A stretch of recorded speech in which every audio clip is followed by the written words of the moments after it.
Hello friends, LGR study के YouTube channel में आप सभी का स्वागत है।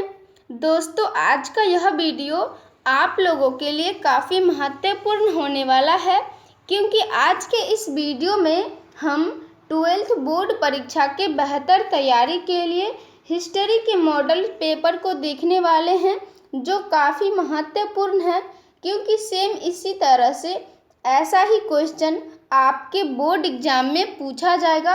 और जितने भी साथी अभी तक LGR स्टडी ऐप डाउनलोड नहीं किए हैं तो ज़रूर डाउनलोड कर लीजिएगा। इस वीडियो के डिस्क्रिप्शन में लिंक दिया गया है।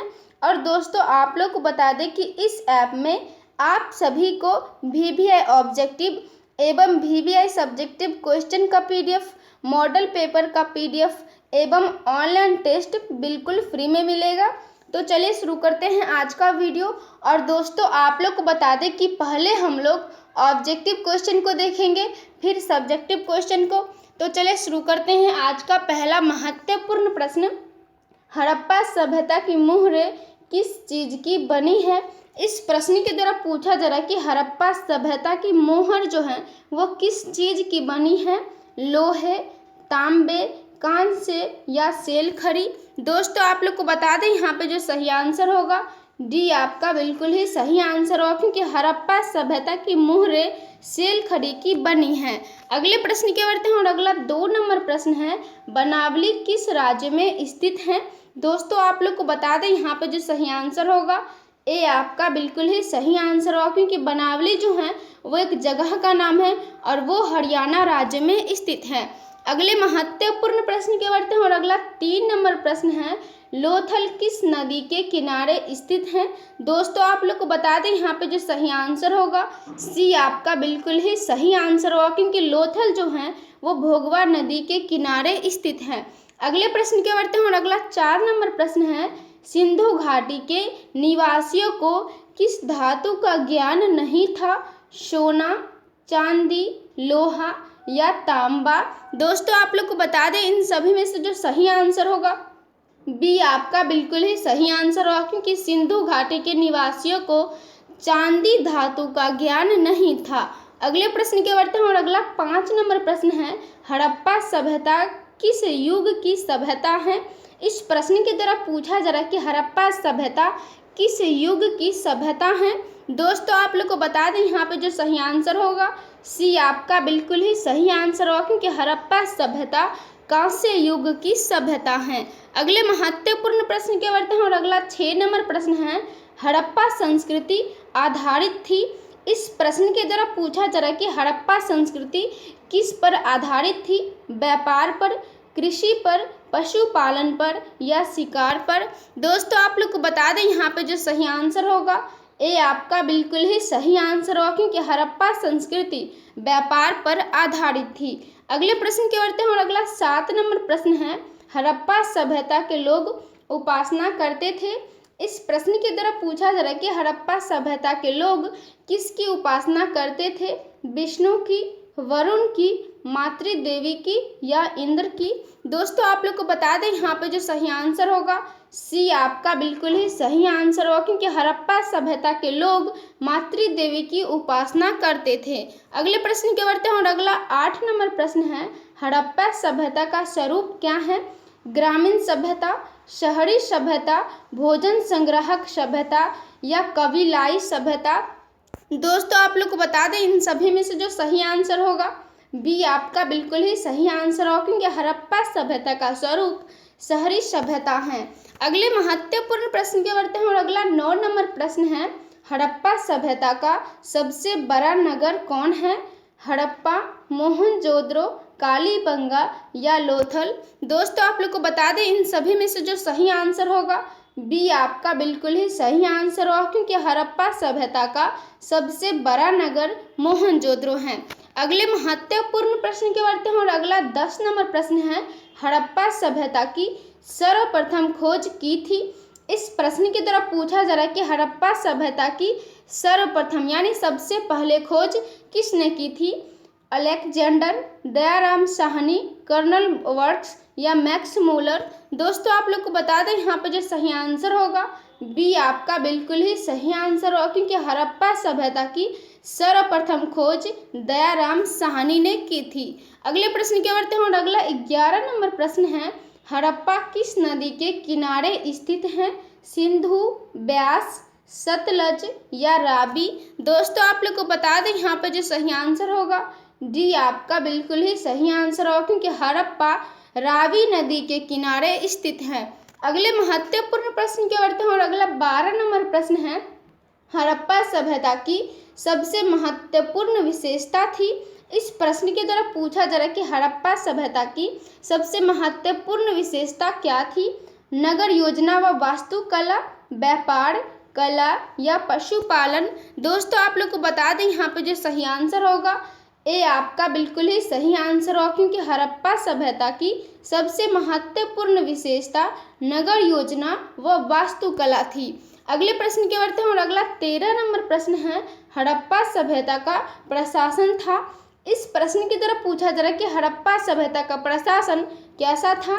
दोस्तों आप लोग को बता दें यहाँ पे जो सही आंसर होगा सी आपका बिल्कुल ही सही आंसर होगा, क्योंकि हड़प्पा सभ्यता का प्रशासन नगर पालिका था। अगले महत्वपूर्ण प्रश्न की ओर बढ़ते हैं और अगला 14 नंबर प्रश्न है, हड़प्पा सभ्यता के पतन के क्या कारण थे? विदेशी आक्रमण, प्राकृतिक कारण, मानवीय कारण या उपयुक्त सभी? दोस्तों आप लोग को बता दें यहाँ पे जो सही आंसर होगा डी आपका बिल्कुल ही सही आंसर होगा, क्योंकि उपयुक्त सभी हड़प्पा सभ्यता के पतन के कारण थे। अगले प्रश्न की ओर बढ़ते हैं और अगला 15 नंबर प्रश्न है, हड़प्पा सभ्यता के स्थल से स्त्री के गर्भ में पौधा निकलता दिखता है? बलूचिस्तान में, मोहनजोदड़ो में, हड़प्पा या आलमगीरपुर में? दोस्तों आप लोग को बता दें यहाँ पे जो सही आंसर होगा सी आपका बिल्कुल ही सही आंसर होगा, क्योंकि हड़प्पा सभ्यता के स्थल से स्त्री के गर्भ से पौधा निकलता दिखता है हड़प्पा में। अगले महत्वपूर्ण प्रश्न की ओर बढ़ते हैं और अगला 16 नंबर प्रश्न है, सिंधु घाटी सभ्यता के स्थलों में सर्वप्रथम किस स्थल का उत्खनन हुआ था? हड़प्पा, मोहनजोदड़ो, धौलावीरा या लोथल?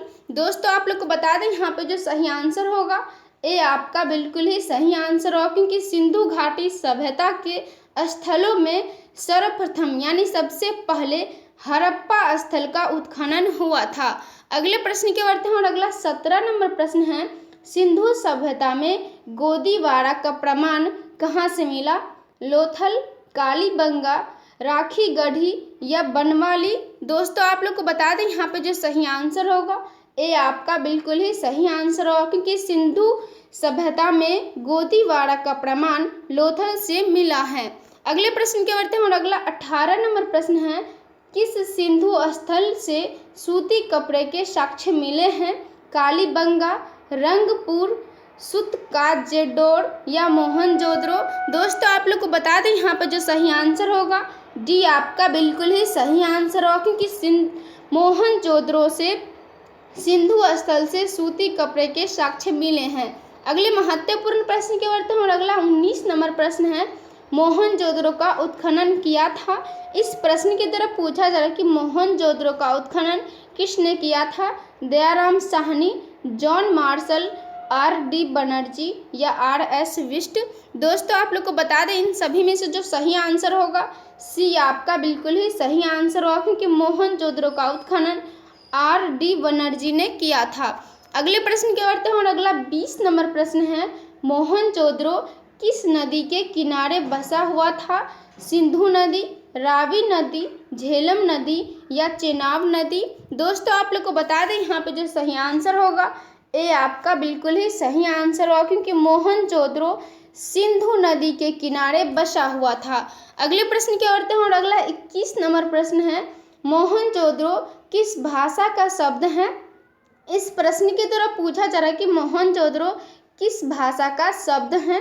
हिंदी, सिंधी, उर्दू या फारसी? दोस्तों आप लोग को बता दें इन सभी में से जो सही आंसर होगा बी आपका बिल्कुल ही सही आंसर होगा, क्योंकि मोहनजोदड़ो जो शब्द हैं वह सिंधी भाषा का शब्द हैं। अगले महत्वपूर्ण प्रश्न के बढ़ते हैं और अगला 22 नंबर प्रश्न है, लोथल कहाँ स्थित है?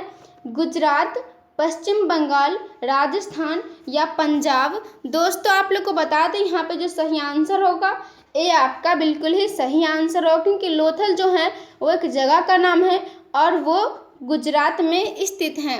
अगले प्रश्न की ओर बढ़ते हैं और अगला 23 नंबर प्रश्न है, प्राचीन इतिहास का निर्माण किया गया साहित्यिक स्रोतों के आधार पर, विदेशी यात्रियों के विवरणों के आधार पर या पुरातात्विक अवशेषों के आधार पर या उपयुक्त सभी के आधार पर। दोस्तों आप लोग को बता दें यहाँ पे जो सही आंसर होगा डी आपका बिल्कुल ही सही आंसर होगा, क्योंकि उपयुक्त सभी के आधार पर प्राचीन इतिहास का निर्माण किया गया। अगले प्रश्न की ओर बढ़ते हैं और अगला 24 नंबर प्रश्न है, कालीबंगा भारत के किस राज्य में अवस्थित है? हरियाणा, पंजाब, राजस्थान या गुजरात। दोस्तों आप लोग को बता दें यहाँ पे जो सही आंसर होगा सी आपका बिल्कुल ही सही आंसर होगा, क्योंकि कालीबंगा भारत के राजस्थान राज्य में स्थित है। अगले प्रश्न की ओर बढ़ते हैं और अगला 25 नंबर प्रश्न है, गंदे पानी की निकासी की समुचित व्यवस्था सर्वप्रथम किस सभ्यता में देखने को मिलती है? सिंधु घाटी सभ्यता, मिस्र की सभ्यता, रोमन सभ्यता या चीनी सभ्यता। दोस्तों आप लोग को बता दें यहाँ पे जो सही आंसर होगा ये आपका बिल्कुल ही सही आंसर होगा, क्योंकि गंदे पानी की निकासी की समुचित व्यवस्था सर्वप्रथम सिंधु घाटी सभ्यता में देखने को मिलती है। अगले महत्वपूर्ण प्रश्न के बढ़ते हैं और अगला 26 नंबर प्रश्न है, कालीबंगा किस नदी के किनारे अवस्थित था? रावी, सिंधु, सतलज या सरस्वती। दोस्तों आप लोग को बता दें यहाँ पे जो सही आंसर होगा डी आपका बिल्कुल ही सही आंसर होगा, क्योंकि कालीबंगा सरस्वती नदी के किनारे अवस्थित था। अगले प्रश्न के बढ़ते हैं और अगला 27 नंबर प्रश्न है, सिंधु सभ्यता का बंदरगाह नगर कौन था? हड़प्पा, मोहनजोदड़ो, कालीबंगा या लोथल। दोस्तों आप लोग को बता दें इन सभी में से जो सही आंसर होगा डी आपका बिल्कुल ही सही आंसर होगा, क्योंकि सिंधु सभ्यता का बंदरगाह नगर लोथल था। अगले महत्वपूर्ण प्रश्न के बढ़ते हैं और अगला 28 नंबर प्रश्न है, सिंधु सभ्यता में नर्तकी की मूर्ति कहाँ से मिली है? मोहनजोदड़ो, हड़प्पा, कोटदीजी या राखी गढ़ी। दोस्तों आप लोग को बता दें यहाँ पे जो सही आंसर होगा ये आपका बिल्कुल ही सही आंसर होगा, क्योंकि सिंधु सभ्यता में नर्तकी की मूर्ति मोहनजोदड़ो से मिली है। अगले प्रश्न की ओर बढ़ते हैं और अगला 29 नंबर प्रश्न है, सिंधु सभ्यता का किस देश के साथ व्यापारिक संबंध नहीं था? इस प्रश्न के द्वारा पूछा जा रहा है कि सिंधु सभ्यता का किस देश के साथ व्यापारिक संबंध नहीं था। दोस्तों आप लोग को बता दें यहाँ पे जो सही आंसर होगा डी आपका बिल्कुल ही सही आंसर होगा, क्योंकि सिंधु सभ्यता का चीन देश के साथ व्यापारिक संबंध नहीं था। अगले महत्वपूर्ण प्रश्न की ओर बढ़ते हैं और अगला 30 नंबर प्रश्न है, सिंधुवासी के प्रमुख देवता कौन थे? इस प्रश्न के द्वारा पूछा जा रहा है कि सिंधुवासियों के प्रमुख देवता कौन थे? इंद्र, विष्णु, पशुपति महादेव या गणेश। दोस्तों आप लोग को बता दें यहाँ पे जो सही आंसर होगा सी आपका बिल्कुल ही सही आंसर होगा, क्योंकि सिंधुवासियों के प्रमुख देवता पशुपति महादेव थे। अगले प्रश्न की ओर बढ़ते हैं और अगला 31 नंबर प्रश्न है, सिंधु घाटी सभ्यता का कौन सा स्थान मृतकों का टीला के रूप में जाना जाता है? हड़प्पा, चंदोदड़ो, मोहनजोदड़ो या कालीबंगा। दोस्तों आप लोग को बता दें यहाँ पर जो सही आंसर होगा सी आपका बिल्कुल ही सही आंसर होगा, क्योंकि सिंधु घाटी सभ्यता का मोहनजोदड़ो का स्थान मृतकों का टीला के रूप में जाना जाता था। अगले प्रश्न की ओर बढ़ते हैं और अगला 32 नंबर प्रश्न है, सिंधु घाटी सभ्यता का कौन सा स्थल सिंध का बाग कहा जाता है? मोहनजोदड़ो, हड़प्पा, लोथल या कालीबंगा। दोस्तों आप लोग को बता दें यहाँ पे जो सही आंसर होगा ये आपका बिल्कुल ही सही आंसर होगा, क्योंकि सिंधु घाटी सभ्यता का मोहनजोदड़ो का स्थल सिंध का बाग कहा जाता था। अगले प्रश्न की ओर बढ़ते हैं और अगला 33 नंबर प्रश्न है, सिंधु सभ्यता में समाज का स्वरूप था। इस प्रश्न के द्वारा पूछा जा रहा है कि सिंधु सभ्यता में समाज का स्वरूप कैसा था? दोस्तों आप लोग को बता दें यहाँ पर जो सही आंसर होगा ये आपका बिल्कुल ही सही आंसर होगा, क्योंकि सिंधु सभ्यता में समाज का स्वरूप मातृसत्तात्मक था। अगले महत्वपूर्ण प्रश्न की ओर बढ़ते हैं और अगला 34 नंबर प्रश्न है, सिंधु घाटी सभ्यता किसके समकालीन नहीं मानी जाती है। इस प्रश्न की तरफ पूछा जा रहा है कि सिंधु घाटी सभ्यता किसके समकालीन नहीं मानी जाती है। चीन की सभ्यता, मिस्र की सभ्यता, मेसोपोटामिया की सभ्यता या क्रीट की सभ्यता। दोस्तों आप लोग को बता दें यहाँ पे जो सही आंसर होगा ये आपका बिल्कुल ही सही आंसर होगा, क्योंकि सिंधु घाटी सभ्यता चीन की सभ्यता समकालीन नहीं मानी जाती हैं। अगले प्रश्न की ओर बढ़ते हैं और अगला 35 नंबर प्रश्न है, सिंधु सभ्यता का क्षेत्रफल किस आकार का था। आयताकार, वर्गाकार, वृत्ताकार या त्रिभुज आकार। दोस्तों आप लोग को बता दें यहाँ पे जो सही आंसर होगा डी आपका बिल्कुल ही सही आंसर होगा, क्योंकि सिंधु सभ्यता का क्षेत्रफल त्रिभुज आकार का था। अगले प्रश्न की ओर बढ़ते हैं और अगला 36 नंबर प्रश्न है, किस सिंधु स्थल में महिला और पुरुष को एक साथ दफनाया गया। लोथल, सूतकोतरा, रोपड़ या बनवाली। दोस्तों आप लोग को बता दें यहाँ पे जो सही आंसर होगा सी आपका बिल्कुल ही सही आंसर होगा, क्योंकि रोपड़ में सिंधु स्थल में महिलाओं और पुरुष को एक साथ दफनाया गया है। अगले प्रश्न की ओर बढ़ते हैं और अगला 37 नंबर प्रश्न है, सिंधु घाटी सभ्यता में विशाल स्नानागार के अवशेष कहाँ से प्राप्त हुए। हड़प्पा, मोहनजोदड़ो, कालीबंगा या लोथल। दोस्तों आप लोग को बता दें यहाँ पर जो सही आंसर होगा बी आपका बिल्कुल ही सही आंसर होगा, क्योंकि सिंधु घाटी सभ्यता में विशाल स्नानागार के अवशेष मोहनजोदड़ो से प्राप्त हुए हैं। अगले महत्वपूर्ण प्रश्न की ओर बढ़ते हैं और अगला 38 नंबर प्रश्न है, सिंधु घाटी सभ्यता की जुर्बा राजधानी थी। दोस्तों आप लोग को बता दें यहाँ पर जो सही आंसर होगा सी आपका बिल्कुल ही सही आंसर होगा, क्योंकि सिंधु घाटी सभ्यता की जुर्बा राजधानी हड़प्पा एवं मोहनजोदड़ो थी। अगले प्रश्न की ओर बढ़ते हैं और अगला 39 नंबर प्रश्न है, रखाल बनर्जी को मोहनजोदड़ो के अवशेष किस वर्ष मिले। इस प्रश्न की तरफ पूछा जा रहा है कि रखाल दास बनर्जी को मोहनजोदड़ो के अवशेष किस वर्ष मिले। 1920 ईस्वी में, 1921 ईस्वी में, 1922 ईस्वी में या 1923 ईस्वी में। दोस्तों आप लोग को बता दें यहाँ पे जो सही आंसर होगा सी आपका बिल्कुल ही सही आंसर होगा, क्योंकि रखाल दास बनर्जी को मोहनजोदड़ो के अवशेष वर्ष 1922 ईस्वी में मिले। अगले प्रश्न की ओर बढ़ते हैं और अगला 40 नंबर प्रश्न है, हल से जूते खेत के साक्ष्य कहाँ से मिले। कालीबंगा, रंगपुर, लोथल या रोपड़। दोस्तों आप लोग को बता दें यहाँ पे जो सही आंसर होगा ये आपका बिल्कुल ही सही आंसर होगा, क्योंकि हल से जूते खेत के साक्ष्य कालीबंगा से मिले हैं। तो दोस्तों आज के लिए इतना ही रखते हैं और आप लोग को बता दें कि जो भी साथी अभी तक LGR स्टडी ऐप डाउनलोड नहीं किए हैं तो ज़रूर डाउनलोड कर लीजिए, क्योंकि इस ऐप में आप सभी को VVI objective question, VVI subjective question, quick revision notes, model paper, class note एवं ऑनलाइन टेस्ट की भी सुविधा मिलेंगे। तो आज के लिए इतना ही रखते हैं, तब तक अपना ख्याल रखिए और LGR स्टडी देखते रहिए।